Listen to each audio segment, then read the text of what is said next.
see it, Susan. All right, just a sec till we I get the. can't see there. All right. It just changed its view. Can you see it now? I've still got it. I see the policy, but I don't see the, I see the recording has started, but I don't see your screen, your slides. I absolutely hate Microsoft Teams. I just find. But anyway, that aside, I've recorded that. That's great. I'll go to hell now. There he is again. Oh my goodness, Trevor, you're here. I am. I'm trying to join your EDDE 806 meeting room, but have you not admitted me? Have I logged on incorrectly with Microsoft Teams? No, here's the problem. You're in the right room now.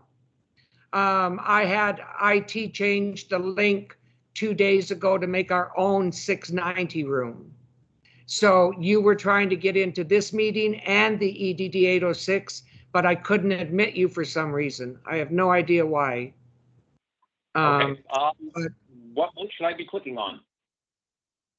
The one that's now in, but don't leave. You're in the right meeting.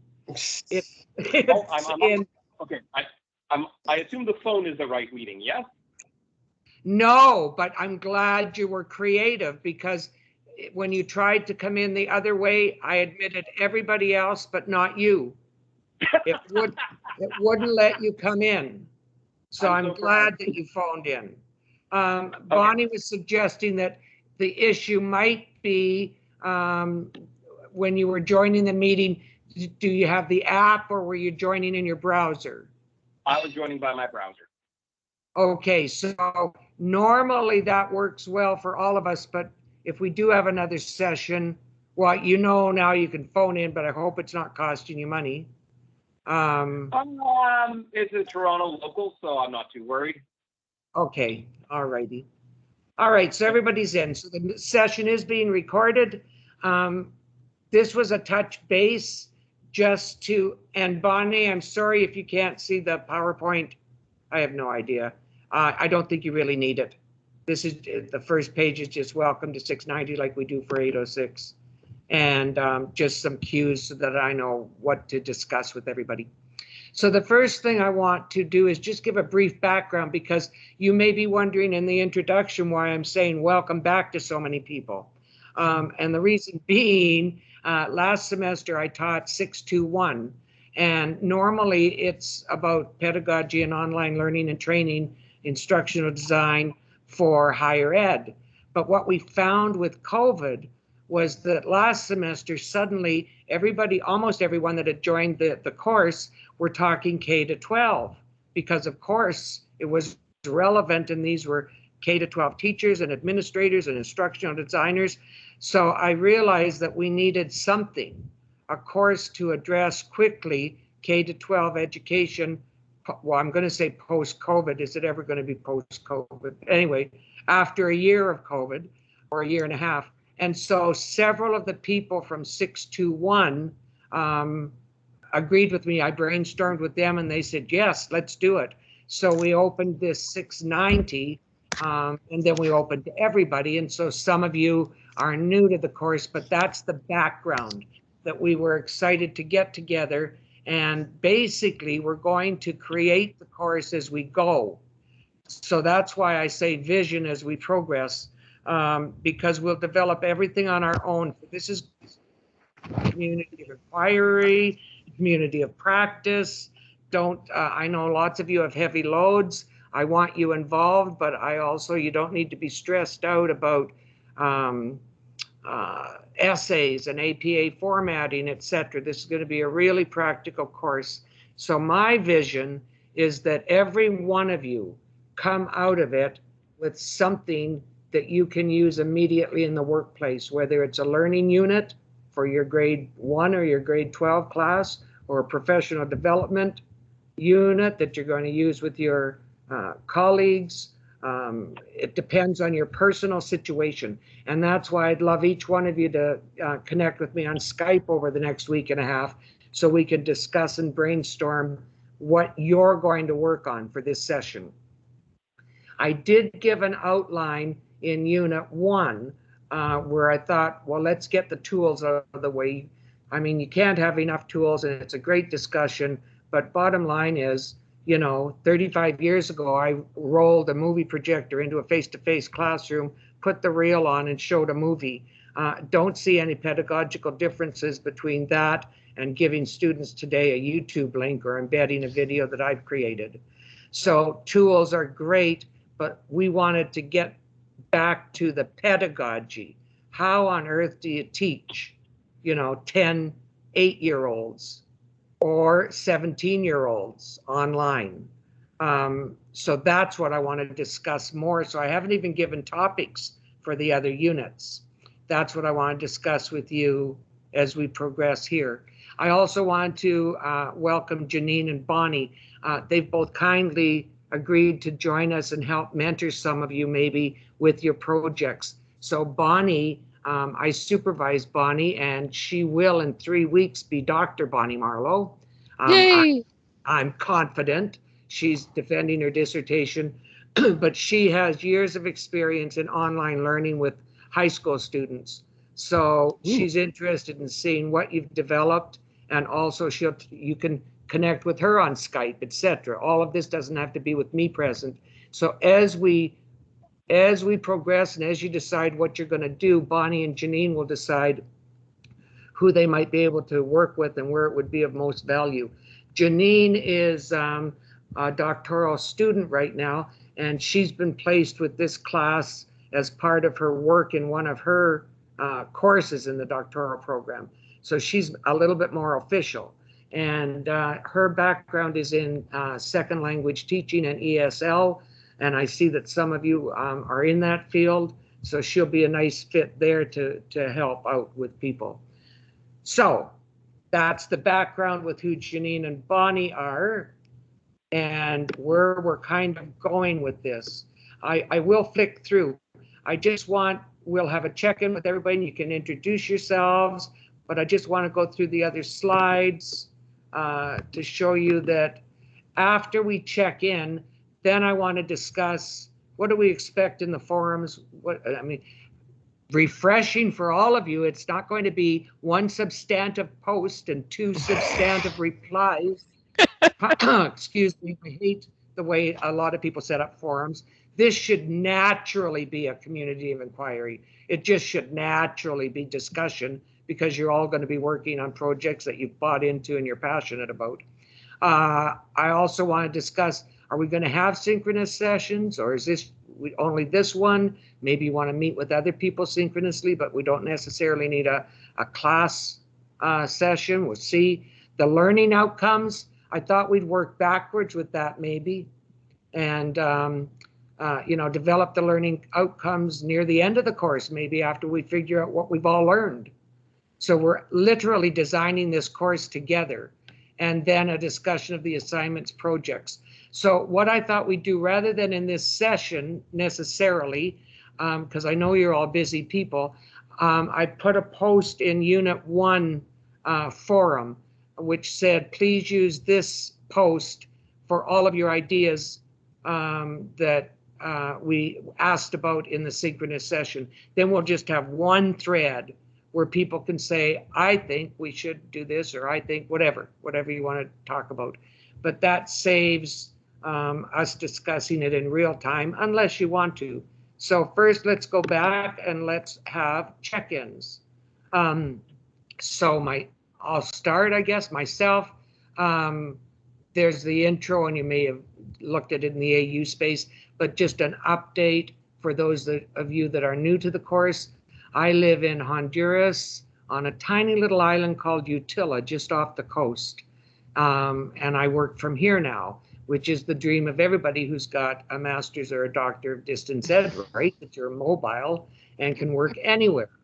I'm a product of the Doctor of Distance Ed at Athabasca, graduated almost 10 years ago now. Been teaching with Oldenburg University in Germany and Athabasca here in Canada, And I also, in the last 2 years, have been doing quite a bit of work with the United Nations, with UNDP and some of their higher ed projects.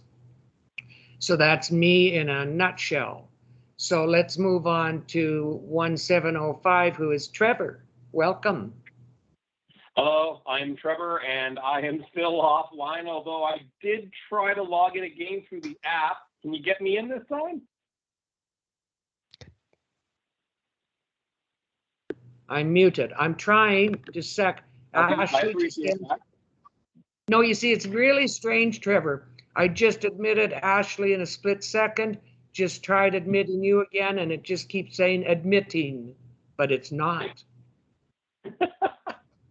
So I'm glad you're here in another form. Okay. Well, I try to take life with a bit of a smile. I am an ESL instructor at Trent University. I'm not actually part of the Athabasca program. I'm doing these as transfer credit. I saw your COVID course and I absolutely have to take it. I've been doing some research on my own. I just recently had two, one ed tech and one TESOL journal submission rejected, one from EDUCAUSE and one from TESOL Journal, working on the idea of teacher presence in online learning. But that is not, while it is disappointing, it is not dissuading me, and I'm going to keep plucking at it to see if I can finally get published. I've been interested in online learning for a while. Didn't know that COVID would do this to all of us, and it put me in a rather interesting position at the university as one of the more technologically savvy people among the ESL community. And a lot of the predictions that people like Tony Bates have been making about online education have kind of come true from what I've been doing. And I've been kind of watching the train wreck happen, know what's happening, and trying to give advice how to prevent it from happening. But bureaucracy is bureaucracy, but I still want to do the best for my students, and that's why I'm here. That's wonderful. And it's good to know that it was easy to find the course, particularly when you're not in the program. So it means they advertised it well. So that's good. You reminded me of two things. One, welcome to the world of publishing. Do not give up. There is no person that has ever been published in a journal that has not been rejected as many times as they've been published. So I'm glad to hear you're not going to give up. The other thing is, you reminded me about K-12 research in particular. There isn't a lot on K-12. One of the main reasons is, ethically to study minors or children under 16 particularly is just all kinds of hoops to have to jump through in order to do it. But we're starting to see at least research with K-12 teachers. And that's the other thing. I've given you some readings here and a few videos, but I'm hoping that as we move along, you guys find more papers for me too.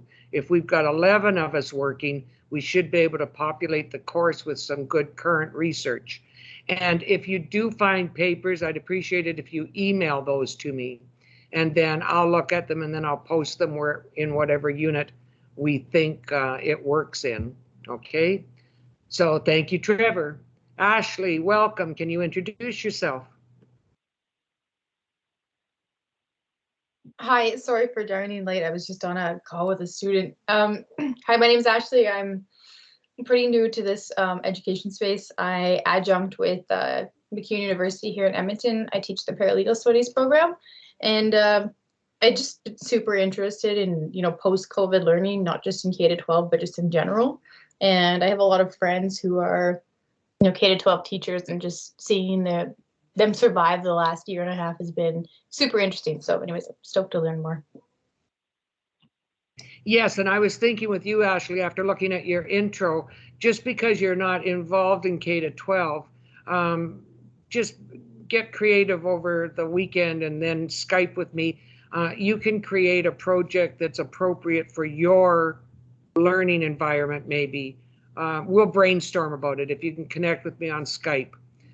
Because I would like you to be working on something that's relevant to your world, and the stuff that we produce here may still help you with a project, okay?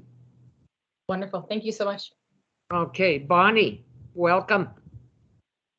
Hello, I'm Bonnie Marlowe. I have actually came up through the Athabasca ranks because what interested me in e-learning in the beginning or distance education was I was upgrading my degree and I started taking courses at Athabasca. And then I started to take their program in instructional design.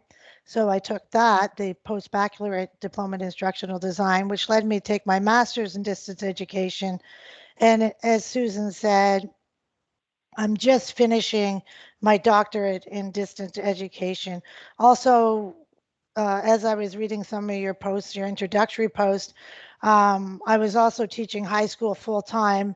I taught face to face. I taught a variety of subjects, taught mostly math, but English, social sciences, whatever they want you to teach, of course. And so I was particularly interested in how secondary e-learning impacts students. And as Susan said, one of the difficulties was to try to even interview a high school student was an enormous amount of red tape. So I decided to look at how secondary e-learning impacts students as they transition into university. Well, I was going to do college and university, but I couldn't get enough college students in my interview. Well, in the middle of all this, COVID hit and my research got a bit derailed, but I switched gears and instead of interviewing students from a particular university, I went on Reddit and I went on every college and university website or student website that was like honest or whatever that I could find and posted a request for volunteers. So I got all of my the students from a variety of universities across Ontario. And then I had to add in more questions, not only how do secondary students transition into their first high school e-learning course, how did they transition into their first year of university, and how did they transition back to the COVID-19 pandemic, back to e-learning again. So I finally got it finished and written, and I'm very excited to see where you guys are going to go. And if I can be of help to anybody, if anybody's interested in what I've done or any of the research, I've had to do research on characteristics of high school students, characteristics of first year university students, and all the transitional theories and things in between. So feel free to contact me if you have any questions. But basically, that's my journey. So I'm very interested to talk to you and to read what you're doing. Sorry about that. Thanks. That was me. I'm alive. I know, I see. Trevor is actually back with us as Trevor, I think. I'm just scrolling down. Yes. So just for our info, Trevor, did you figure out what was wrong? Apparently, it didn't like Firefox, so I have now logged in through Chrome. Okay, that's right. And I When should in have doubt, kick the browser. Yeah, exactly. And for those of you who use Apple products, it's the same thing. Often it doesn't like Safari. Chrome seems to be winning that horse race lately. So just for your info in the future, but that's great. You're in as Trevor now, not 1705 Trevor. Thank you. So Bonnie reminded me too when she was talking about her research. I don't know if I've made it clear enough yet. Your projects, the 20% one and the 60% one, here's the way I envision them. I don't see papers. Now, if you are academic and it suits your needs to write a paper, we'll discuss that. But what I see you coming out with, I see the 60 mark project, similar to 621, those of you that were in it. The 60% project is an artifact. It's a real thing that you're going to create, whether it's a web page, a brochure, a handbook, a PowerPoint with voiceover that you're going to use in a session or a learning unit or Again, it's very personal, and that's what we'll discuss when each of you Skype me. I see the 20% one as your proposal. So that might be written, yes, with just what you plan to do for the 60% one. So that, just to make that a little bit more clear. Darcy, how are you tonight? Hi, I'm great. I just got my daughter down, I think, so hopefully no more screaming in the background. I have a 1-year-old at home. I got interested in online learning because I am vice principal for 17 Hutterite colonies in Western Manitoba. So we have all of our K-8 students in class, and then all of our high school students do online learning from grade 9 to 12. So when COVID hit, it wasn't as hard for us as it was for everybody else because we had already been practicing with our students and doing lots of things online, phys ed, art, music, all those regular classes for K to 6 that are like electives. They're online for our K to 6 cohort too, so it wasn't a terrible transition for us. So I wanted to take this time to share our knowledge because we do have public schools in the building, regular, typical community schools. So I wanted to get a little better skilled at the online learning so I could share my knowledge with our other schools and help out that stuff. That was sort of my point in doing this. Darcy, your secondary school students, do you provide the courses or are you using like the Department of Education online courses? They're Manitoba Ed curriculum courses, but they're taught by teachers in one location. Okay, so there's lots of scope there for a project for you here, right?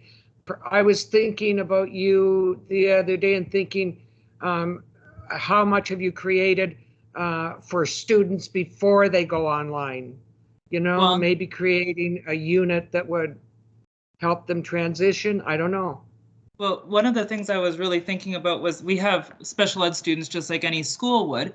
So our special ed students typically, they sit with an EA and then the EA teaches them the skills. I would like to eventually move them online with their peers. So I've been considering how I can work with and adapt our programming to special ed.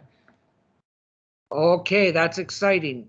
And yes. Do you know that I have to say I've experienced, even in this graduate program, we'll get participants in the graduate courses who have learning disabilities, and only I know and they know. And over again, what I notice, now they're not going to be behavioral situations, of course, by the time they're adults, they've managed to tackle that usually. But what I find is, you know, a student that's a paraplegic in a wheelchair says he or she have never felt more equal in their lives because nobody here knows that they're in a wheelchair or knows that they have a hearing impairment or a sight impairment, whatever. So, and autistic, I've had a couple of autistic students that say they adore online. So it seems like a huge challenge, and yet it seems like students with special needs can really flourish. So that's interesting, Darcy.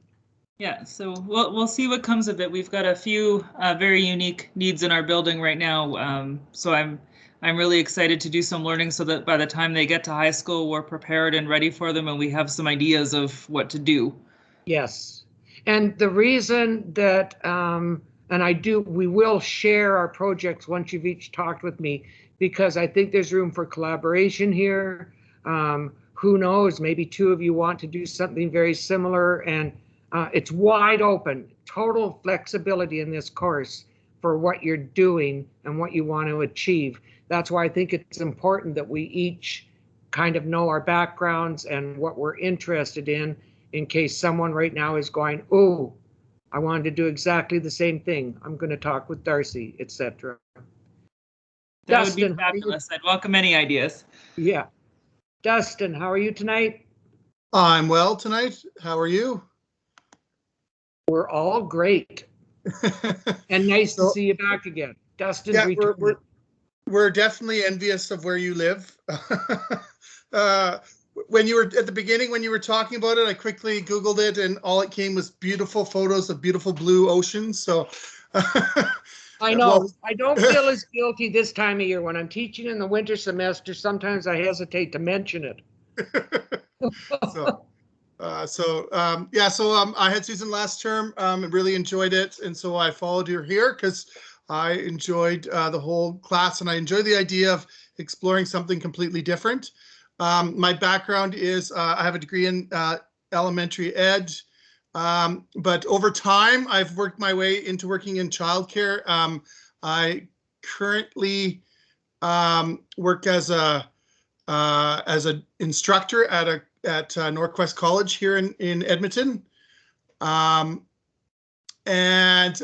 I'd like to explore kind of how schools dealt with, preschools and the such dealt with with COVID, and how it's changed how they operate, and maybe a little look at how kindergarten kids are doing this year. So that's kind of where I'm thinking and heading, and yeah. And that's what I was thinking for you, actually. I thought, well, I mean, I don't even know if ECE went online or if they just canceled, you know. Yeah, well, I am on a board of a preschool here in Sherwood Park, and they did have some in-person stuff, but very much changed with lower numbers and things like that. But I really am curious to how I would like to talk to some of my friends who are kindergarten teachers. I'm kind of curious how that's playing out this fall, with lots of kids not getting the opportunity to go to preschool. So yeah. Exactly. And you know, just my thoughts again for all of you. I'm an experienced K-12 teacher as well as higher ed, and you know, my gut says, okay, we were forced into this because of COVID, but really a 5 to 9-year-old needs hands-on, you know, play dirt and play dough and outside and running and jumping. But my gut also tells me that school districts are not going to let go of this online now, and it's going to be some form of blended maybe. Yeah. There's pros and cons to it because, you know, if they do go to a blended learning type, for instance, maybe special needs kids will only be in the classroom twice a week and will have online because they adore it. Well, that frees up the teacher, doesn't it? Yeah. So there's pros and cons, and it's going to be interesting to see what you find out. And, you know, the possibility of maybe interviewing your students. Yes. Could be a project in itself. Just ideas. Yeah. And Professor Bainbridge, may I volunteer an idea? Sure. Okay. Well, I'm going to go back a little bit to when I was about, 5 or 6 years old, and we were growing up as the MTV generation, and we could stick a child in front of a TV for half an hour, and they are absolutely glued to it, watching things like Sesame Street. Why have we not been able to reproduce that in a more interactive medium now? No answer to that, except we'll produce it this semester. You're right. You're right. Yeah. And that's where I say probably K to 3 or K to 4 is going to evolve into a blended learning situation, but I don't think it's going to disappear. School districts have finally got all. I mean, do you remember, for the few of you that are in Ontario, that just before COVID hit, the teachers in Ontario were going on strike, and one of the biggest issues was they did not want to transition to so much online work. And then boom, COVID came, and I'm not taking sides at all. I love black humor. I remember laughing and going, well, the Department of Education must be happy. God did it for them. Right. So that issue was gone, and they were all forced to be online. So yeah. Well, even my institution, even a college that I work at, they were talking about, in the fall of 2019, they were saying, you need to start thinking about what courses you guys as an institution could offer online. And there was a lot of reluctance. We can't do anything. Everything has to be in person. And then the irony hit in March of 2020, right? So crazy. Yeah. Elizabeth, you wanted to jump in? Yeah, I was just thinking that it's I agree that there will probably be some form of blended something happening, especially and even with the youngest learners. But I also don't see it going completely online, mostly because so many parents, I was a parent, I understand, but so many parents seem to see schools as babysitting. Yes. And there's such, I got to park my kid here. They'll send their kids to school sick. They'll send their kids to school when things are not going well at home because they have to go to work. So, Yes, and while blended will happen, I'm not sure how that's going to look with the littlest ones. yes, and I'm wondering if it will be blended, but blended within the school, where kids are working online, but in the school maybe. Because again, to be fair, Elizabeth, I was a mother of three, and Bob and I were both working. Not just the school as a babysitter, the expenses. If they were to go online, one of us would have had to choose to be at home because they can't work by themselves at the computer, as you notice from this image. So yeah, the pros and cons, and there's so much to discuss. Anyway, Elizabeth, would you jump in now, because it's your turn to introduce yourself anyway? Sure. I'm a high school teacher. I used to be a sign language interpreter in a high school, and I retrained, went to Athabasca University and did my undergrad. And then I did my teacher training at Simon Fraser University. I live just outside of Vancouver. I've been I'm trained high school French teacher, so second language people unite. But unfortunately, mostly the students at my school choose not to take French. So while they had a need for me 13 years ago, I have been teaching English and science for the last 2 years. You need to learn Chinese now, Elizabeth. Well, no, all our students want to take Punjabi. I've got to learn Punjabi. Okay. But yeah, so I've been doing lots of English, and I've done English up to English 11, and we used to have a course that it was basically an easier English course called Communications, but they got rid of it. But I did teach Communications 11 and 12 while it existed. So my interest, our school has had a one-to-one laptop program for students for 15 years. So we have been incorporating educational technology into our teaching for a long time. And so we were a little better prepared than many, not as well prepared, I don't think, as Darcy's folks, but we were a little better prepared than many when we went fully online. But it was still a hard transition for a lot of the teachers and for a lot of the students and for a lot of our admin. So I'm not sure where I want to go with this exactly, except to look at, I'm interested to find out how people coped. Like, how did you deal with having to do something almost completely brand new? And whether that's from the student perspective, because for a lot of the kids, it was a first time online experience, and some of them did really, really crappily for the first while, but then they got a lot better as time went on. So where did that come in? How did they improve? Did they make choices to do that, or did it develop as a skill that developed naturally? And same thing for the teachers. How did we cope? And what happened and what changed over the time where we were kind of forced to make this change that I think is coming anyway. But yeah, that. Do you know, another thought while you were speaking entered my mind.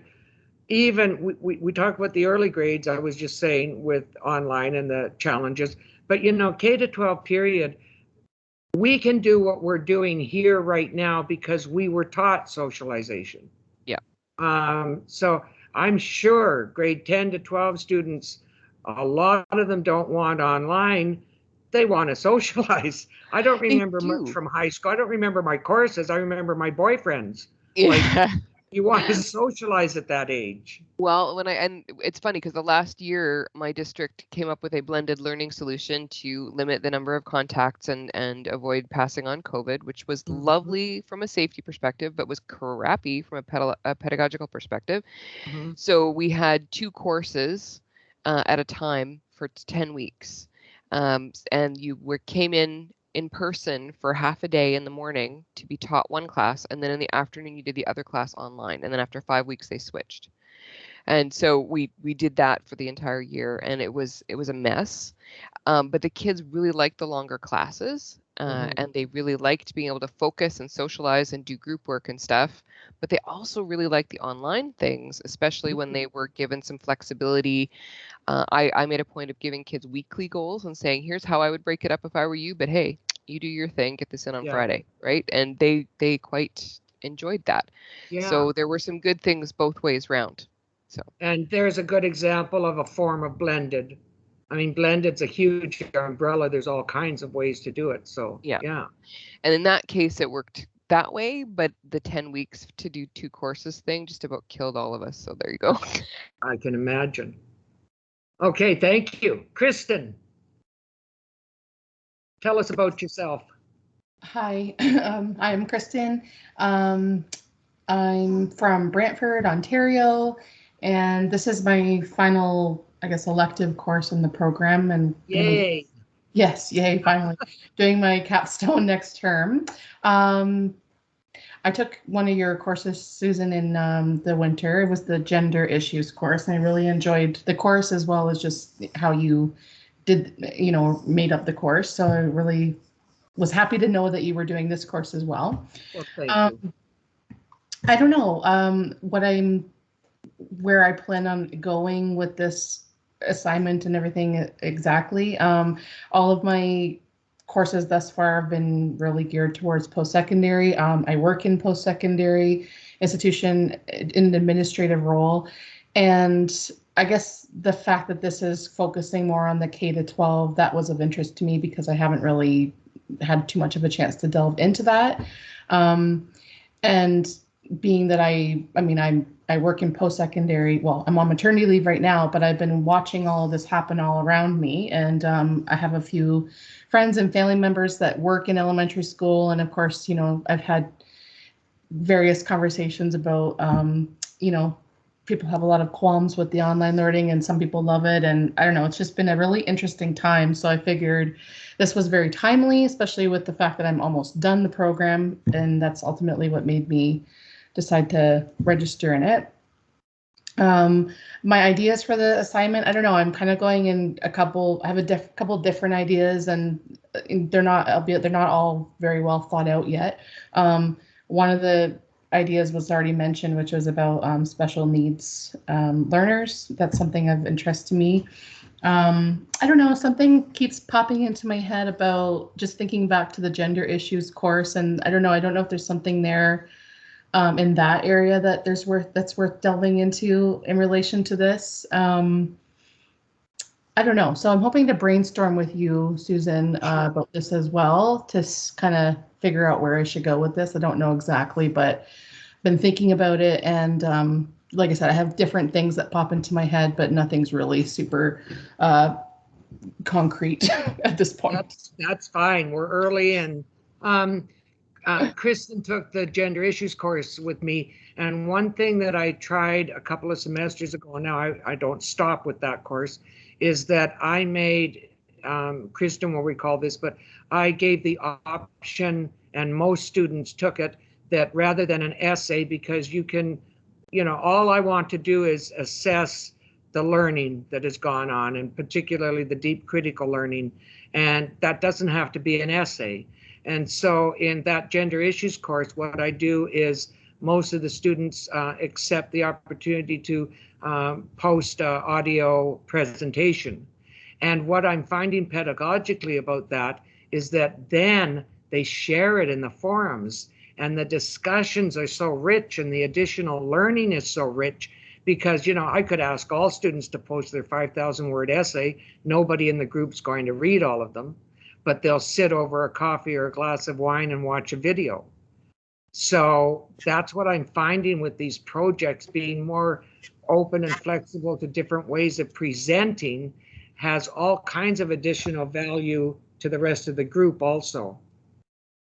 Cool. Yeah, definitely. I really did appreciate that very much for various reasons. But again, just writing paper after paper after paper, I mean, it gets kind of old after a while. I know this is higher education, but again, thinking about the capstone, and actually I believe you said it was yourself that said it, and the gender issues course is that just to make it more of a dynamic portfolio anyways, right? With having other artifacts to include other than just essays. So Yes, exactly. So those of you that are in the program and have chosen the capstone project, what comes out of a course like this are really great artifacts to add into your capstone project for sure.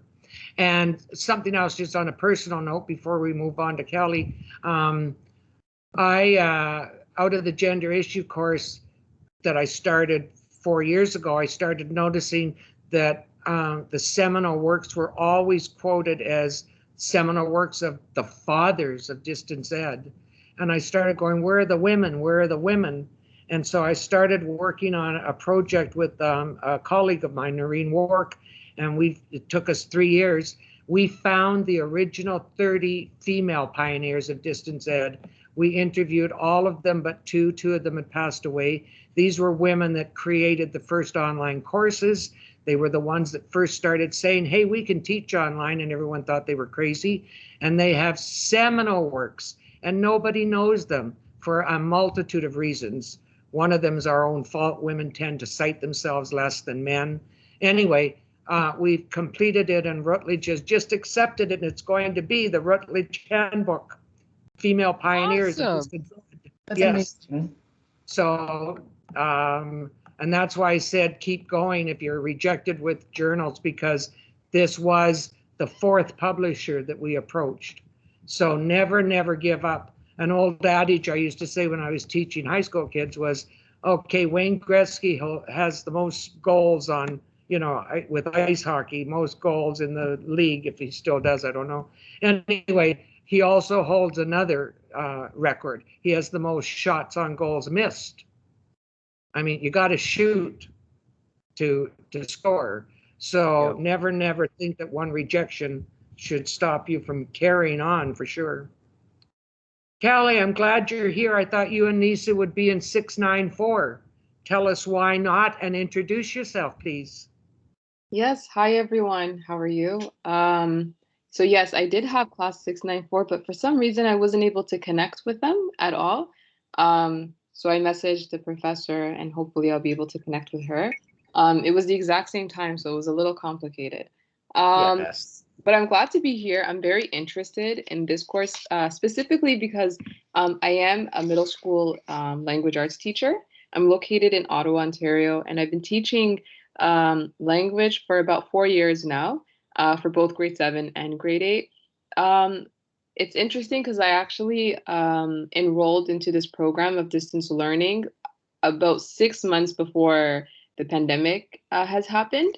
And so halfway through my first introductory class is when the pandemic happened, and it was just the most difficult thing. And considering the fact that we are in 2021, it was quite shocking how I feel like a lot of educators always tend to put the technology that we have today to the side. And I don't know if it's because people just in general are afraid to move forward and are afraid to, try something new. So I think it was such a blessing for me to be able to be a part of this class during such a difficult transition at the time.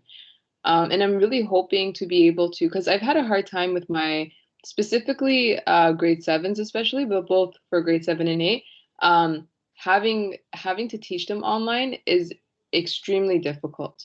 So I'm really hoping that, I don't know if it's because of COVID and all the stress that's been going on, but with this class, I'm able to take a lot of what I've learned and hopefully it'll make a difference for the kids.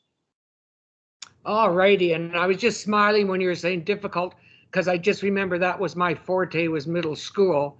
But the little darlings, if you can't walk up to them and stand and stare and get that face-to-face classroom management, I can just imagine online.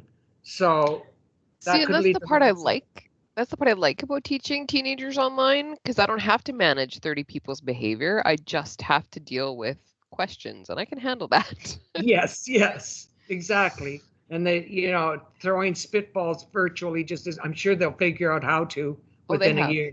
Yeah. Oh, they have. They bomb each other's class sessions. It's hilarious. Yeah. Oh, good. It's nice to know things never change. No. Yeah. Have I missed anybody for the intro? because people were coming and going. I don't think so, right? So what I'd like to do now, because I don't want to cut you off, but we have been here an hour. I just want you to look at these 4 topics. I think rather than try to brainstorm here, but I don't want to be the captain of the ship. So if anybody wants to jump in, fine. But what I'm suggesting is that we move to Unit 1 forum where I posted that says your thoughts and ideas from this synchronous session, and give us your ideas there. You know, if all of you say, yes, we want synchronous sessions every 2 weeks, then we'll do it. If you say, no, let's have them when we need one, let's do that. Whatever. The assignments, projects, etc. Jump in, Elizabeth. Yeah, sorry, I just wanted to say you actually posted that in Unit 2. Oh, did I? Yeah, I went looking for it. Too many things on my, okay, I'll change that as soon as we're finished here. And No the worries. other thing that I'll do is put the recording to this session in that same post so that everybody has it. Does anybody have an issue with that or anything they want to add to this session? Just jump in. I have a question. In regards to connecting with you on Skype, would you just like us to email you and ask, like, arrange a date and time, or is that? I had to step out earlier for a moment, so I don't know if you said that already. Yes. Sorry. I would say with the Skype, I keep it open, just like it's an old-fashioned line lying on my desk.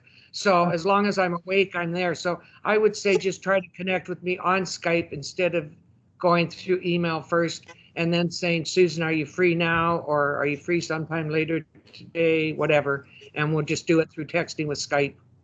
That saves email and then, but here is my email. I don't use the Athabasca one much because I find that if you're not in my little pool of people, then it often sends it to clutter or junk. But Yahoo seems to be a little bit more intuitive and doesn't trash new emails to me. So that's the email, but I think that's in the course too.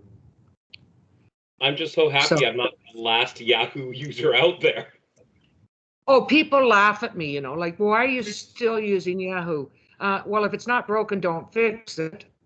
And I use my email, like I've got tons of folders. So I've got 20 years now of messages that I want to keep.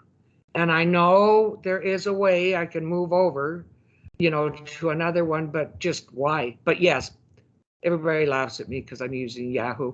But I also I had a little pet peeve with Gmail, because do you remember a couple of years ago where you tried to do anything through Microsoft or Google Tools and it would say, what's your Gmail account? I get very upset about that kind of control. So I refused to open a Gmail. I find now I can open anything with my Yahoo. So that's ended, but yes. Anybody else?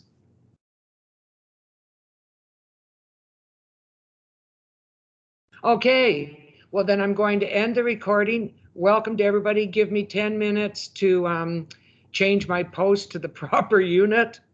And also it takes a little bit longer for me to put up the recording. So it'll probably be by tomorrow morning because I have to, I can't share it to Moodle. It doesn't like the size of it. So I have to download it, upload it to YouTube, and then put the link to the YouTube on Moodle. Just again, Sorry, little tech. Yeah, Go ahead. Sorry, was there anything you wanted to say about the stuff on slide 5? Because we seem to have skipped that one. No, that's, oh, no, that was just supporting, and I'm sorry, a little image of the community of inquiry. But I have to say, you guys, this group, again, are just naturals. I mean, just I'm teaching 2 courses this semester. Your introductory forums already got responses, welcome, all this chat. The other course, I have, you know, half the class hasn't even posted their first and nobody's responding to anybody. So, which is a kind of more typical, but this one, I can tell you're ready. We already have a community of inquiry. We're pros, we got this. I know, obviously. But thank you for mentioning this slide, yes. but I had it in there before I saw what you were all doing and thought, oh, there's not even any need to talk about. If some of you aren't familiar with community of inquiry, it's certainly worth looking into, because if you feel in another week or two that this course is feeling different and better and more fun, it's because of the community of inquiry and trying to develop a community of inquiry online. I'll just leave it at that for now.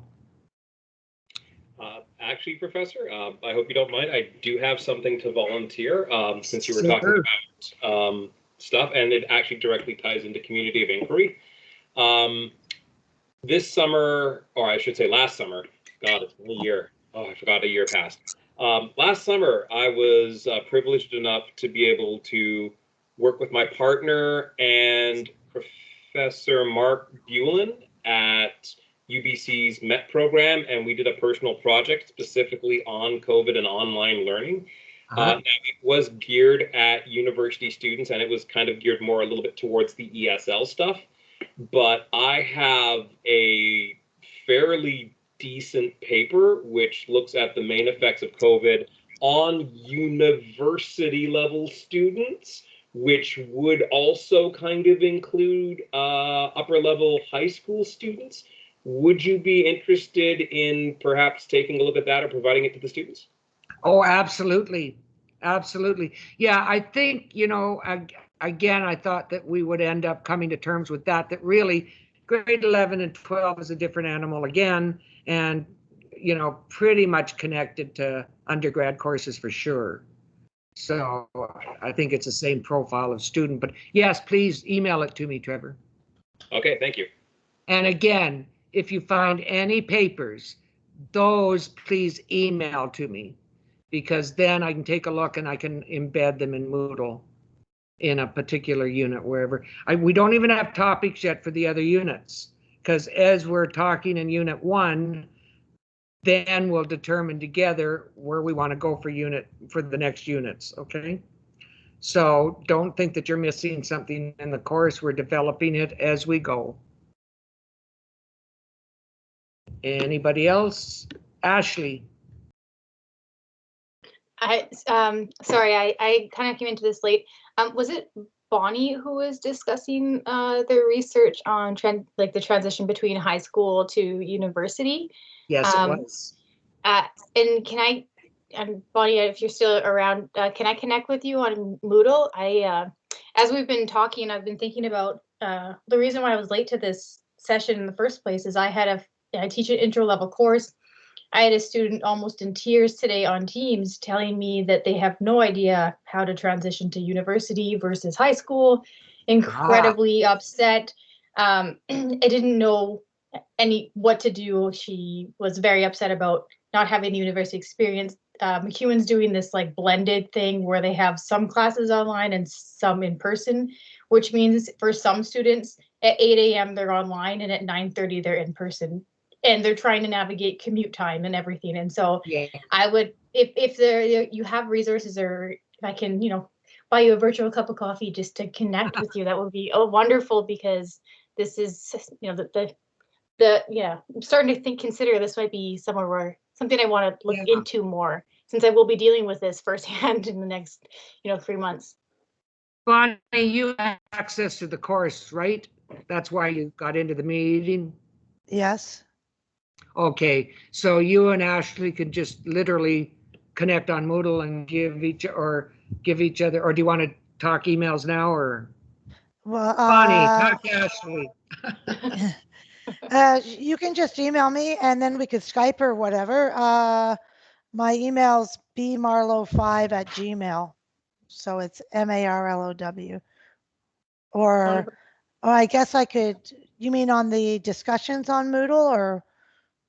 I just wrote down your email address. I got it. Thank you so much. You got it? I'll send you an email. Thank you. Yeah, for sure. Okay, no problem. I'm sorry, I'm going to pipe in again, please. I'm not trying to toot my own horn here, but you mentioned high school to university transition. I am the ESL University Transitions teacher at Trent University. And so wow. we look at specific strategies to help our ESL students transfer their knowledge and skills from their expectations of their home country to what we expect in a North American university and what services are available to them. So if you'd like, I wouldn't mind getting in on some of those calls, or perhaps can provide some useful information to you and your students. I love that, Trevor. What's your email? I'll message you on Moodle. Or okay, do you have an email? Okay. Yeah, I do. It's my full name, which is Trevor Laughlin, spelled Laughlin, at yahoo.com. Perfect. I'll just send a group email. Sounds good. Thanks, and that's what I'm hoping will start to occur, is that we have little pods all over the place communicating, right? It doesn't have to be the entire group all the time, especially as we move on and get more focused on what we want to produce or create for the course. So, but still, please, everybody in the forums, right? Telling each other, updating and whatever. Okay, just checking one more time to make sure there's no more hands up. Nobody else wants to jump in at the moment. Okay, I'm going to stop the recording. Thank you, everyone, and we'll see you on Moodle, and we'll decide if we're going to see each other again this way at some point. So I'm stopping now.